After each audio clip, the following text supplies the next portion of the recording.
So we are going to go through some lower back and hip stretches to get everything moving a little bit in that area. And it's really common with pelvic floor tightness, so if we're like gripping too much and that pelvic floor is a little bit stiff, that actually we're quite tight around our back and hips.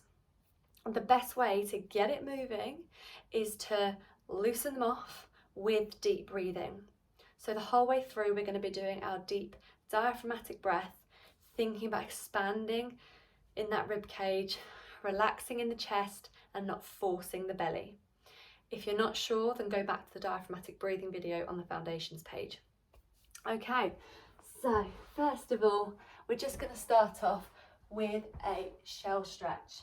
So starting off in a comfortable position. If it hurts your wrist to be on your flat hands, then you can always go up onto your fists. You're going to take a nice deep breath in. As you breathe out, bum down to heels. Deep breath in, come up to the top. Breathing out. Deep breath in, coming up to the top. Breathing out.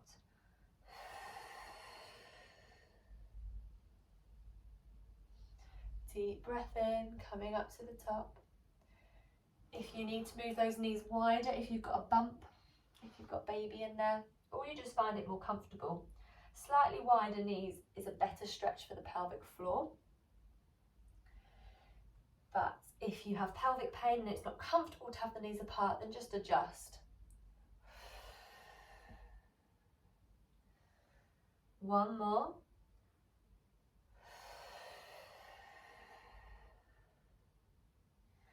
Coming up to the top, we are going to go down onto our elbows now, and we're going to arch our back, so we're putting our bum up to the sky, bringing that belly to the floor, breathing out.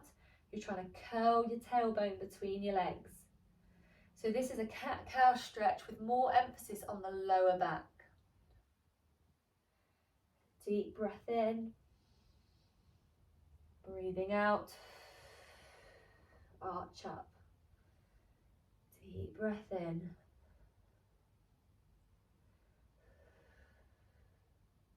And you can see how much movement you have here. You might find this quite easy to move. You might be quite stiff, particularly in one direction or the other. Some people really move well in the flex position, but they struggle a little bit more with that extension. So just work into the movement that you've got. Last one. And then we're going to come back up onto our hands, and we're going to do a corkscrew or thread the needle movement. So we're going to breathe out, stretch through, breathe in to come up, breathe out, breathe in to come up, breathe out, breathe in to come up, breathe out.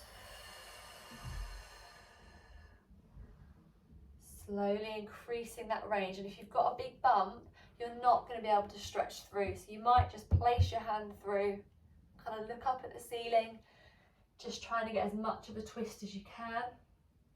But you are quite restricted when you've got a big bump. So just work with the range that you can.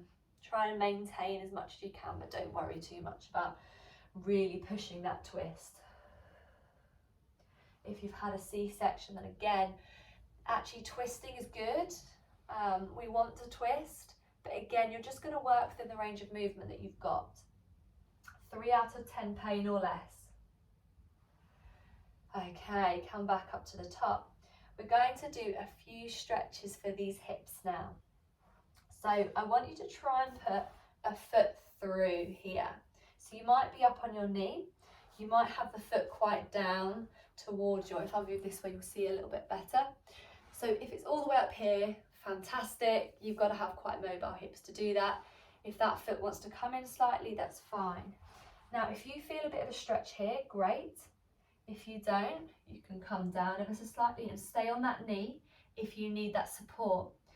If you are feeling more flexible, then you can lengthen out into the full pigeon stretch and the full pigeon stretch has the knee at a 90-degree angle and this all the way down there, but that is a deep, deep stretch. So if you need to bring that foot in or be up on that knee, particularly if we've got bump in the weight or we're earlier postnatal, I want you to be able to be comfortable, because then I want you to come down onto your elbows and I want you to do your deep breathing. So deep breathing in and out. If you have pelvic pain, this, depending on where your pelvic pain is, this may not be comfortable. If it isn't comfortable, then I want you to come right up out of it. I don't want you twisting too much. Stay through the arms and stay quite high. And just try and get a little bit of a stretch through that glute. Depends on where you're at in your journey. So keep taking those deep breaths for me. And we're going to swap in a second. Thinking about getting the breath into the rib cage and relaxing in the pelvic floor. Let's swap over sides. So onto the other side for me now. Again, just gauge where you're at in terms of your flexibility. If you can get the elbows down, then great. You might be up here. That's absolutely fine. You need to be able to relax into it, otherwise we aren't going to get rid of that tension or that gripping in the pelvic floor, because you're going to be gripping because you're like, this really hurts. So find your comfortable stretch. You feel the stretch, but you're comfortable-ish. So a few more deep breaths down on your elbows or up on your wrists. Just relaxing in that hip. And then we're going to come back up to the top. Come up, and we're going to go into a lunge position. So 90-degree angles. And then take a deep breath in. As you breathe out, lunge forwards. Breathing in, breathing out. And again, you're just trying to work into that lunge movement so that you feel that stretch. Try not to let the back arch and be arching forwards. We want to kind of keep our pelvic position, our neutral pelvic position. Your neutral will be different to another person's neutral, but just not overextending or trying to tuck that bum in because you think you should be in a real posterior pelvic tilt. Just how you're comfortable, where you start, just try and maintain that as you go into the stretch. Then we're going to move the foot out to the side. So if we're on a clock and we were at sort of 12 o'clock there, I want you to move to like 2 o'clock. And exactly the same, we're going to keep our hips pointing forwards, but we're just going over to the side. So if I come here, you'll see a bit better, is that I'm keeping my hips forward, breathe out, lunge in. So we get a bit more of a stretch through that groin.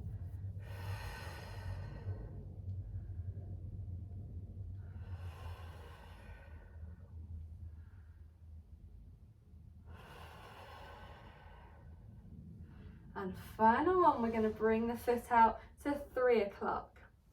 And then we're going to lean back. Breathe in.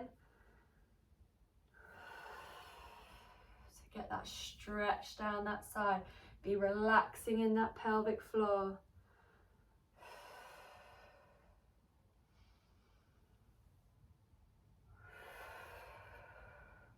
If that's too deep a stretch, then remember, just bring it. Don't have the foot quite so reached out. You can come in a little bit more. You could be up here if you wanted, just as long as we're getting a gentle stretch through. And if you really don't like having a straight leg, then just bend that knee as you come down. Last one. And then we're swapping over legs.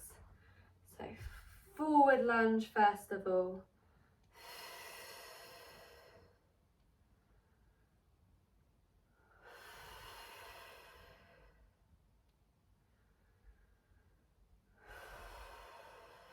Hopefully we're starting to feel a little bit looser now. And it is hard if you've had any pelvic pain, because often these stretch positions can be a bit uncomfortable, maybe even aggravate. The evidence shows that we want to try and maintain these movements as best we can, but not to severe pain, because that's going to aggravate. So even if you're in this position, and actually that's enough, and you can feel a gentle pull through the pelvic area because it's quite sensitive, but you just do your deep breathing here, that's fine. But try and maintain that movement if you can. Let's move the leg out to 2 o'clock. Keep those hips pointing forwards, but just follow the movement of that leg. Breathing out to lunge down.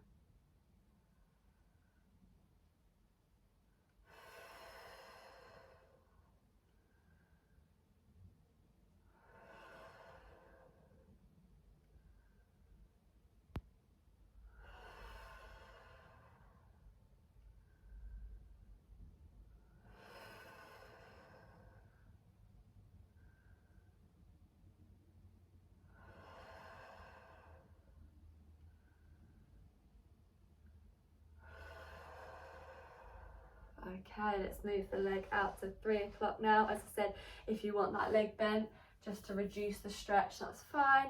If you're happy to, then we're going to have the leg outstretched, and the further you stretch out with that foot, the more of a stretch you're going to get through that groin.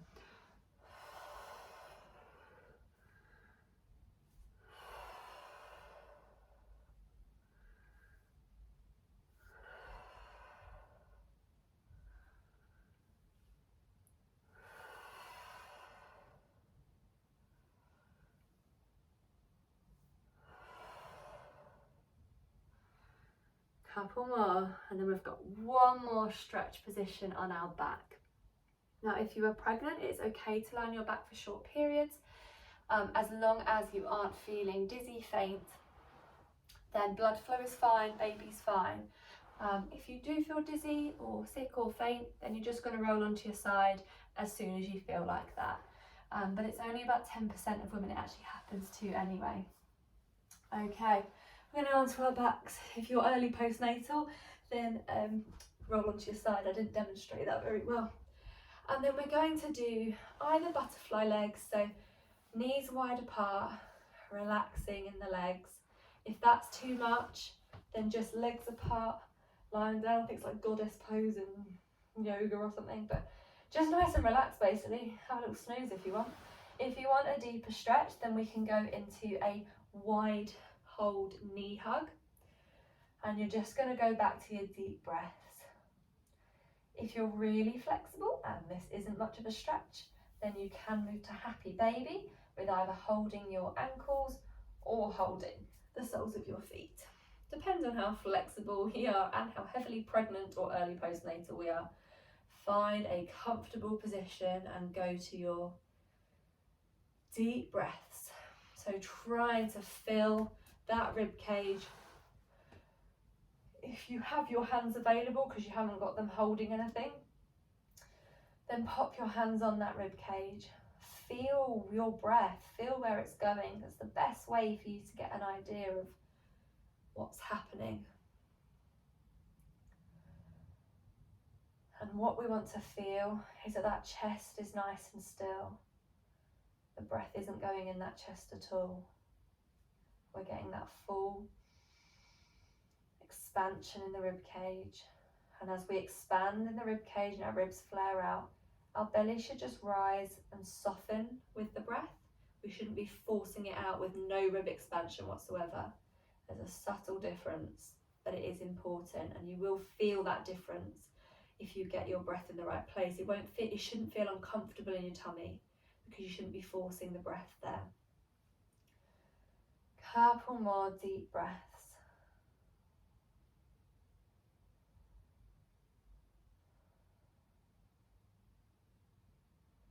And then we can relax.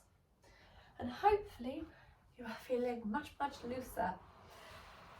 Any issues, as always, then you're just going to send me a message, particularly if you found that even the simplest version of those exercises, the least stretch versions, were quite painful for you or just didn't feel comfortable, then drop me a message.